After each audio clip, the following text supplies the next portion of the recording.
काफी समय बाद मैंने बॉलीवुड की कोई ऐसी मूवी देखी है जो कि लिटरली अप्रिसिएशन के काबिल है। वैसे एक और सीरीज भी आई है मुर्शिद, वो भी मैं सोच रहा हूँ वीडियो डालने की। कमेंट करो अगर तुम लोगों को उस पर भी वीडियो चाहिए। तो बेसिकली इस मूवी के बारे में अगर मैं बताऊं तो इस पे राघव जुयाल की एक्टिंग तुम्हें पसंद आएगी।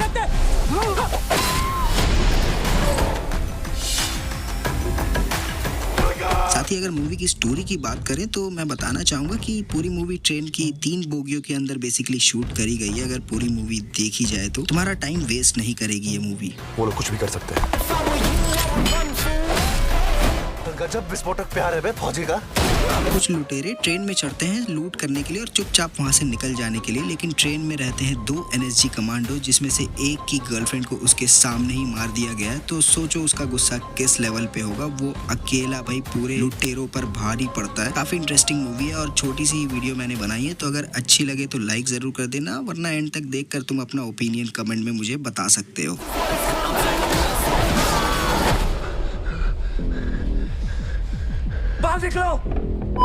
मूवी स्टार्ट होती है और हम आते हैं एनएसजी कमांडो कैंप में, जहां पर सोल्जर्स अपने मिशन से वापस आ रहे होते हैं और हम मिलते हैं कैप्टन वीरेश एंड कैप्टन अमृत राठौड़ से, जिनके फोन पर उनकी गर्लफ्रेंड का मैसेज आता है कि पापा मेरी मर्जी के बिना मेरी एंगेजमेंट करवा रहे हैं, तो तुम आ जाओ मुझे बचाने के लिए। और अमृत राठौड़ जी अपने निकल जाते हैं एक मिशन खत्म करके दूसरे मिशन की ओर। वहाँ पहुंचकर पता चलता है कि एंगेजमेंट तो हो चुकी है, पापा बड़े बिजनेसमैन है, तो बेटी ऐसे डायरेक्ट मना नहीं कर सकती है कि मुझे नहीं करनी, बट बेटी ये जरूर कहती है कि शादी तो मैं सिर्फ तुमसे ही करूंगी। अगले दिन सभी निकल रहे होते हैं ट्रेन से अपने अपने घर की ओर। सीन चेंज होता है और हम आते हैं इस पेट्रोल पंप पे, जहाँ पर हम मिलते हैं अपने स्पॉटलाइट ऑफ द शो बन्नी से, जिसको अपने पिताजी का फोन आता है तो वो निकल लेता है। रास्ते में ही कपड़े चेंज करके स्टेशन पहुंचता है और ट्रेन में चढ़ जाता है। बट इसके साथ कुछ और लोग भी ट्रेन में चढ़ते हैं जिनकी शक्ल देखकर तो वो शरीफ नहीं लगते। ट्रेन में चढ़ते ही बन्नी को उसके पिताजी का फोन आता है कि तुम्हारे पास 30 मिनट है, बोगी नंबर बताओ अपना, हम फाटक पर पहुंच चुके हैं। बन्नी प्यार से इस लड़की को देखकर पूछता है फ्लर्ट करते हुए कि भाई बोगी नंबर क्या है। लड़की भी बता देती है A1। यहाँ बाय द वे बताना चाहूंगा कि अमृत और उसकी गर्लफ्रेंड दोनों ही है, साथ में अमृत का एक दोस्त भी इस ट्रेन में ही ट्रैवल कर रहा है। दोनों ही कमांडोज हैं बेसिकली। बन्नी यहाँ पर तब तक टाइम पास करने के लिए इस पुलिस वाले से गपिया ही रहा होता है, तभी मैसेज आता है चिकन चाउमीन रेडी, और सभी अलर्ट हो जाते हैं। और ये देखकर पुलिस वाले को शक हो जाता है क्योंकि कोई स्टेशन नहीं आया और पब्लिक में हलचल। तभी भाई बन्नी पीछे से खुखरी पुलिस वाले के सिर पर डालकर उसे वहीं ढेर कर देता है। यहाँ जैमर ऑन कर दिया जाता है ताकि किसी का बाहरी दुनिया से कोई संपर्क ना रहे। शटर डाउन करके बोगी सील कर दी जाती है और शुरू होता है भाई डकैती का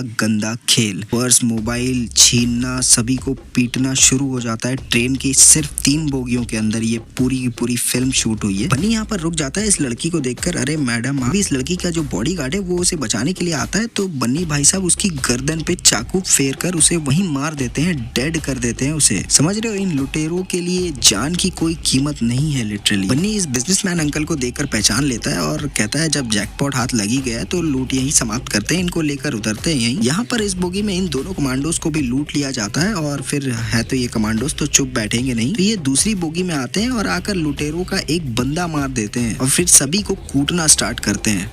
बन्नी अपने साथियों को लेकर फॉर द टाइम बिंग वहां से निकल जाता है क्योंकि वो इस समय इनसे उलझना सही नहीं समझता। सोल्जर्स फिर निकल जाते हैं बलदेव की छोटी बेटी को ढूंढने के लिए जो कि वॉशरूम गई थी, बट अभी तक उसकी कोई खबर नहीं है। लुटेरे कहते हैं कि 10 मिनट में हमें उतरना पड़ेगा, बट बाकी जो गैंग मेंबर्स रहते हैं वो कहते हैं ऐसे कैसे उतर जाएं भाई, बिना मारे नहीं उतरेंगे, ढूंढो कौन मारा है तभी जाएंगे हम यहाँ से। और ये लोग फिर सोल्जर्स को ढूंढना स्टार्ट कर देते हैं। सोल्जर्स यहाँ पर घात लगाए हुए बैठे रहते हैं। जैसे ही गुंडे आते हैं उनको पकड़कर कूटना स्टार्ट कर देते हैं और एक टेरिफिक फाइट होती है। मतलब अकेले ही दोनों बंदे मिलकर सफाया कर देते हैं पूरे गुंडों की गैंग का। बट इस फाइट का एंड करता है बन्नी इस बच्चे की गर्दन पर तलवार रखकर और फिर गोली चला देता है इस सोल्जर के कंधे पर और फिर उसी जख्म पर चाकू घुसेड़ देता है। फिर बसड़ मचती है और उस बसड़ में बन्नी इस सोल्जर को अपने साथ ले जाता है और अमृत रवि को अपने साथ ले जाता है। मतलब दोनों के ही बंदे अब एक दूसरे के पास जमा हो चुके हैं।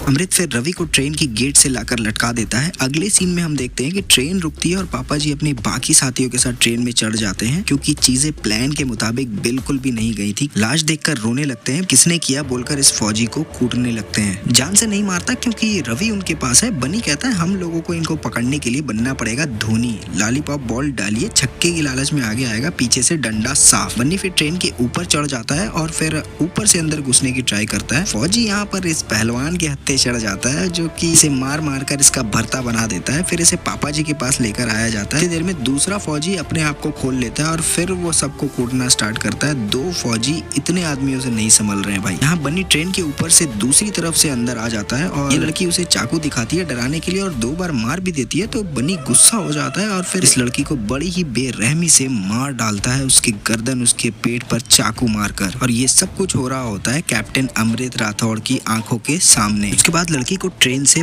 बाहर फेंक देता है और ये देखकर अमृत बेहोश हो जाता है। अमृत को कैप्चर कर लिया जाता है। होश में आकर वो अपनी गर्लफ्रेंड का खून देखता है तो भाई बिल्कुल बौखला जाता है और फिर सभी को बड़ी ही बेरहमी से मारना स्टार्ट करता है दोबारा से। इस बंदे का तो सर ही पूरा गायब कर देता है, मार मार कर पिचका देता है एक्सटिंग्विशर से। यहाँ बन्नी के पिताजी उससे गुस्से में चाकू दिखाकर पूछते हैं काहे मारे उसकी बेटी को। बन्नी फिर कहता है हमें बलदेव को पकड़ना पड़ेगा, वही लक्ष्मी का द्वार खोलेगा हमारे लिए, और साथ ही इन दोनों कमांडोज को भी मारना पड़ेगा क्योंकि इन्होंने अपने काफी बंदे मार दिए हैं।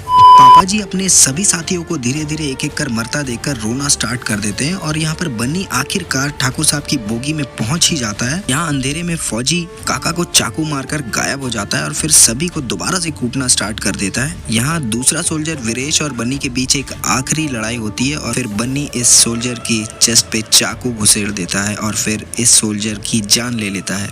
दूसरे फौजी को भी कैप्चर कर लिया जाता है बट फौजी तो यार अलग ही मिट्टी के बने, वो फिर से उठ जाता है और फिर सभी को कूटना स्टार्ट कर देता है। पापा जी के मुंह पर घासलेट की पूरी बोतल खाली कर देता है और फिर आग लगा देता है पापा जी के ऊपर। अब बचते हैं सिर्फ बन्नी और फौजी क्योंकि सब कुछ खत्म हो चुका था। इन दोनों के बीच एक आखिरी मुठभेड़ होती है। बन्नी पहले भारी पड़ता है फौजी के ऊपर बट फिर बन्नी कहता है देखे थे ना कैसे तुम्हारी छमिया फड़फड़ाई थी, और ये कहते ही भाई फौजी उठता है और हथौड़े से मारकर बन्नी को अनकॉन्शियस बेहोश कर देता है, उसके दोनों घुटने तोड़ देता है और उसे अधमरा कर देता है, उसे पंच मारता ही रहता है। और फिर ट्रेन स्टेशन पे रुकती है, सभी सेफली ट्रेन से उतर जाते हैं और यहाँ मूवी खत्म होती है। आई होप तुम लोगों को मूवी अच्छी लगी होगी। अगर यहाँ तक देख रहे हो तो leave a like man, and मिलता हूँ नेक्स्ट वीडियो में।